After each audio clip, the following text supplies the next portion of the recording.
Point வந்து ஏன் சென்னை ஏர்போர்ட்டில் இருந்து இங்கே புது ஏர்போர்ட்டாக மாற்றுறாங்க.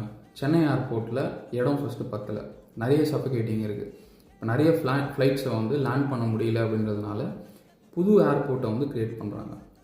அப்படி புது ஏர்போர்ட்டை க்ரியேட் பண்ணி நிறைய ஃப்ளைட்ஸை வந்து லேண்ட் பண்ண வைக்கணும் அப்படின்றதுனால தான் இந்த பொருளாதார மாற்றத்தை ஏற்படுத்தணும் அப்படின்றதுக்காக சென்ட்ரல் கவர்மெண்ட் இந்த திட்டத்தை எடுத்துகிட்டு வந்திருக்காங்க. இதில் வந்து ரொம்ப முக்கியமான விஷயம் வந்து இந்த ஏர்போர்ட் வந்து க்ரீன்ஃபீல்டு ஏர்போர்ட். க்ரீன்ஃபீல்டு ஏர்போர்ட்னால் க்ரீன்ஃபீல்ட்னாவே ஒரு புது தளத்தை வந்து ஆல்ரெடி ஒரு பொட்டல் காடோ இல்லை ஊரோ அதை வந்து ஸ்க்ராட்ச்லேருந்து ஸ்டார்ட் பண்ணுற ஒரு விஷயம் தான் க்ரீன்ஃபீல்டு ஏர்போர்ட். ஒரு பசுமையான ஒரு நிலத்தில் அந்த ஃபீல்டை வந்து ஸ்க்ராட்ச்லேருந்து ஸ்டார்ட் பண்ணி அதுக்கான ப்ராசஸை அதுக்கு மட்டுமே பண்ணி ஸ்டார்ட் பண்ணுற ஒரு விஷயம் தான் க்ரீன்ஃபீல்டு ஏர்போர்ட். இந்த க்ரீன்ஃபீல்டு ஏர்போர்ட் வரதுனால யார் யாருக்கு என்னென்ன பெனிஃபிட்ஸு, அந்த க்ரீன்ஃபீல்டு ஏர்போர்ட்டுக்குள்ளே என்னென்ன வரப்போகுது அப்படின்றத நம்ம